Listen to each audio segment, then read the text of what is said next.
आप सभी प्रिय विद्यार्थियों का स्वागत है Subhash study centre YouTube channel पर। सर्वप्रथम आप सभी को और आप सभी के सम्मानित परिवारजनों को नव वर्ष 2022 की हार्दिक शुभकामनाएं। आप सभी का जीवन मंगलमय हो और आप सभी निरंतर खुशियों की ओर बढ़ते रहें और आप सभी हमेशा उन्नति की ओर बढ़ते रहें, ये मेरी ईश्वर से प्रार्थना है। तो चलिए स्टार्ट करते हैं आज के इस वीडियो को। तो यदि आप क्लास 9th के छात्र हैं तो आज का यह वीडियो आप सभी के लिए काफ़ी ज़्यादा इम्पोर्टेंट है, क्योंकि इस वीडियो के द्वारा मैं लेकर के आ चुका हूँ हिंदी विषय के मोस्ट इम्पोर्टेंट क्वेश्चनों को, जो आपकी बोर्ड परीक्षा 2022 के लिए काफ़ी ज़्यादा इम्पोर्टेंट है। और आज 2022 स्टार्ट हो चुका है, अर्थात आज नया साल आरंभ हो चुका है। सन 2022 आज से आरंभ हो रहा है और इसकी आप सभी को ढेरों शुभकामनाएं। आप सभी का जीवन मंगलमय हो, आप सभी हमेशा प्रसन्न रहें, आप सभी जीवन में उन्नत करते रहें, ये मेरी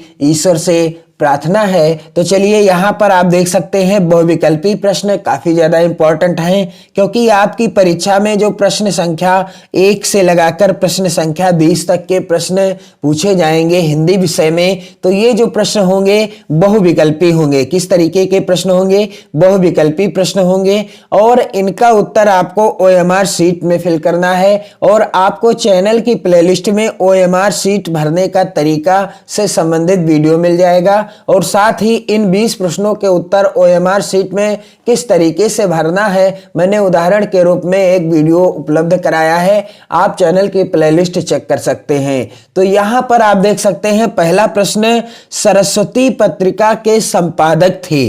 सरस्वती पत्रिका के संपादक थे, यहां पर विकल्प दिए गए हैं 4, आपको राइट आंसर OMR शीट में फिल करना है। जी हां, आपको जो सही लगे यानी जो सही विकल्प है इस प्रश्न का, उदाहरण के रूप में मैं आपको प्रश्न बता रहा हूं, ये जो प्रश्न आएंगे बहुविकल्पी आएंगे और इनका जो सही उत्तर होगा आपको सही उत्तर को OMR शीट में फिल करना है अपनी वार्षिक परीक्षा में।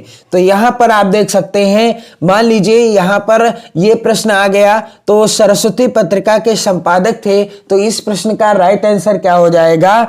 आचार्य महावीर प्रसाद द्विवेदी, भारतेंदु हरिश्चंद्र, बाल कृष्ण भट्ट या इनमें से कोई नहीं। तो राइट आंसर क्या हो जाएगा कि आचार्य महावीर प्रसाद द्विवेदी सरस्वती पत्रिका के संपादक थे। तो OMR शीट में आपको क्या फिल करना होगा कि 1 का सही है, यानी प्रश्न संख्या 1 का यानी ए वाला ऑप्शन आपको OMR शीट में फिल करना है। इस तरीके से आपको ऑप्शन फिल करने हैं, का सही है तो ए, खा सही है तो बी और गा सही है तो सी और जो यहां पर घा सही है तो डी। OMR शीट में ABCD दिया होगा और आगे नंबर दिया होगा। आप चैनल की प्लेलिस्ट में उपलब्ध वीडियो देख सकते हैं, मैंने सब कुछ बता दिया है, आपको जरा भी कंफ्यूजन नहीं होगी। तो यहां पर सरस्वती पत्रिका के संपादक थे, राइट आंसर क्या हो जाएगा? आचार्य महावीर प्रसाद द्विवेदी। और आचार्य महावीर प्रसाद द्विवेदी जी ने सरस्वती पत्रिका का संपादन कब किया था? तो आचार्य महावीर प्रसाद द्विवेदी ने सरस्वती पत्रिका का संपादन सन 1903 ईस्वी में किया था।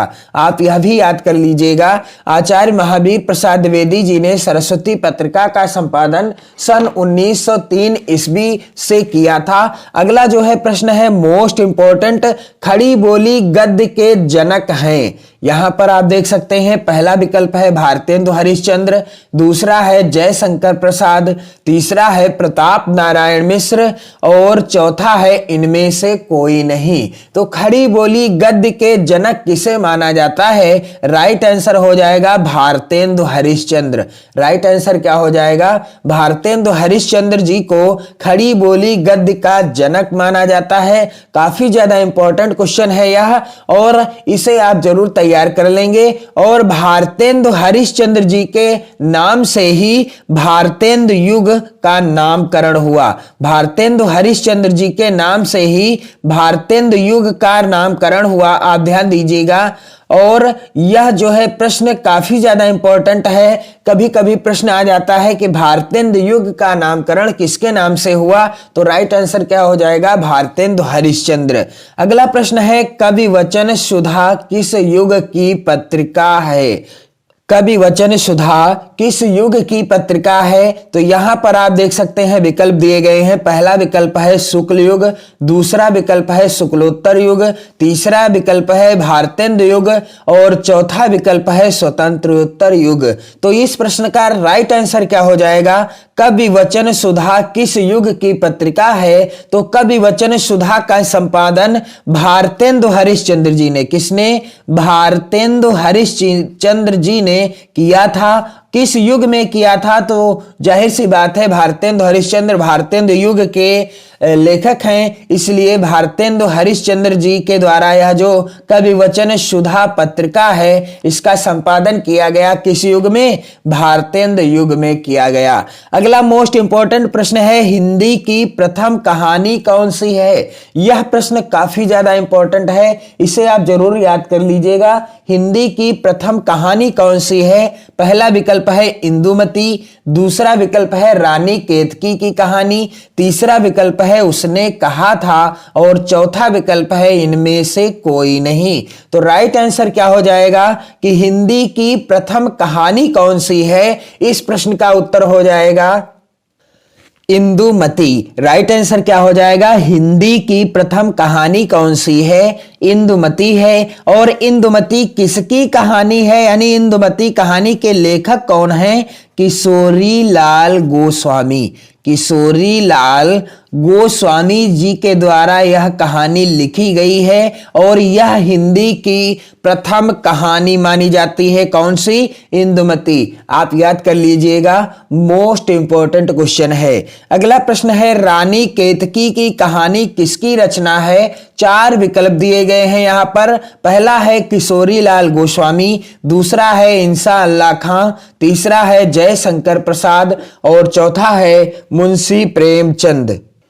तो राइट आंसर क्या हो जाएगा इस प्रश्न का, रानी केतकी की कहानी किसकी रचना है, तो यहां पर आप देख सकते हैं राइट आंसर हो जाएगा इंसा अल्लाह खां। कभी कभी विकल्प में दिया होगा मुंशी इंसा अल्लाह खां, तो आप मुंशी इंसा अल्लाह खां को ही ट्रिक करेंगे। यदि दिया है इंसा अल्लाह खां यहां पर आप जैसे देख रहे हैं, तो आप इंसा अल्लाह खां को टिक करेंगे, यानी यही राइट आंसर हो जाएगा। अगला प्रश्न है गोदान किसकी रचना है। गोदान किसकी रचना है, तो यहां पर आप देख सकते हैं चार विकल्प दिए गए हैं। पहला विकल्प है मुंशी प्रेमचंद, दूसरा है जयशंकर प्रसाद, तीसरा है जगदीश चंद्र बाथुर और चौथा है देवकी नंदन खत्री। तो गोदान किसकी रचना है, तो मैं आपको जानकारी दे दूं स्पष्ट रूप से। गोदान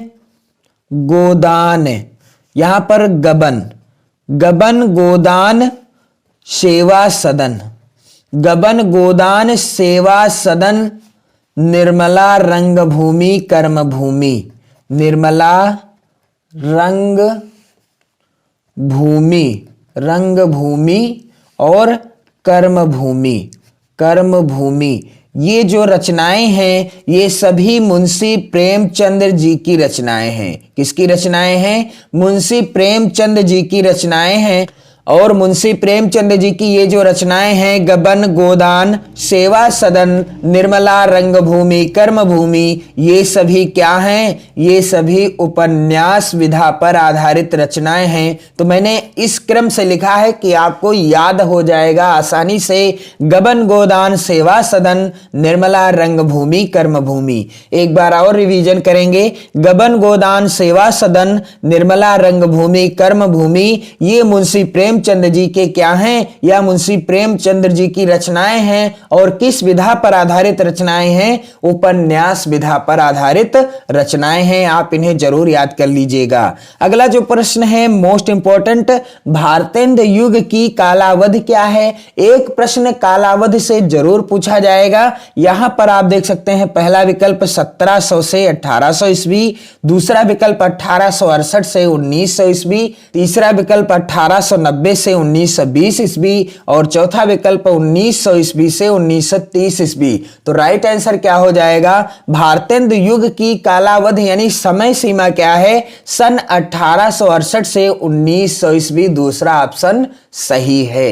अगला प्रश्न है द्विवेदी युग का समय क्या है? पहला विकल्प है यहाँ पर 1900 से 1922 ईस्वी, दूसरा विकल्प है 1910 से 1932 ईस्वी, तीसरा है 1920 से 1942 ईस्वी और चौथा विकल्प है 1930 से 1952 ईस्वी। राइट आंसर क्या हो जाएगा? 1900 से 1922 ईस्वी द्विवेदी युग की समय सीमा है या द्विवेदी युग की कालावधि है। अगला मोस्ट इंपोर्टेंट प्रश्न है हिंदी साहित्य का प्रचार प्रसार करने वाली संस्था है। यहां पर आप देख सकते हैं 4 विकल्प दिए गए हैं। पहला विकल्प है नागरी प्रचारणी सभा, दूसरा विकल्प है फोर्ट विलियम कॉलेज, तीसरा है हिंदी साहित्य सम्मेलन प्रयाग और चौथा है उपर्युक्त सभी। तो हिंदी साहित्य का प्रचार प्रसार करने वाली संस्था है। राइट आंसर हो जाएगा उपर्युक्त सभी। अगला मोस्ट इंपोर्टेंट प्रश्न है मेरा जीवन प्रवाह किसकी रचना है?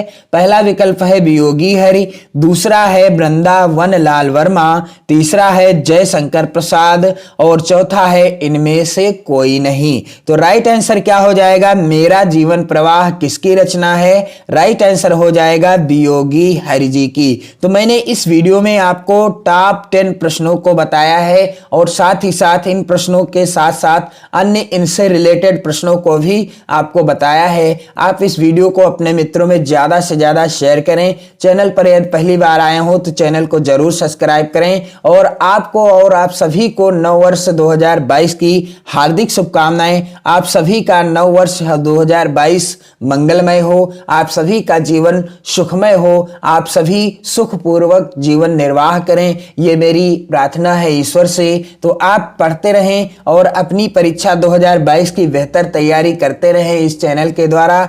मस्त रहिए, खुश रहिए हमेशा और अपने परिवारजनों का हमेशा ध्यान रखिए। जय हिंद।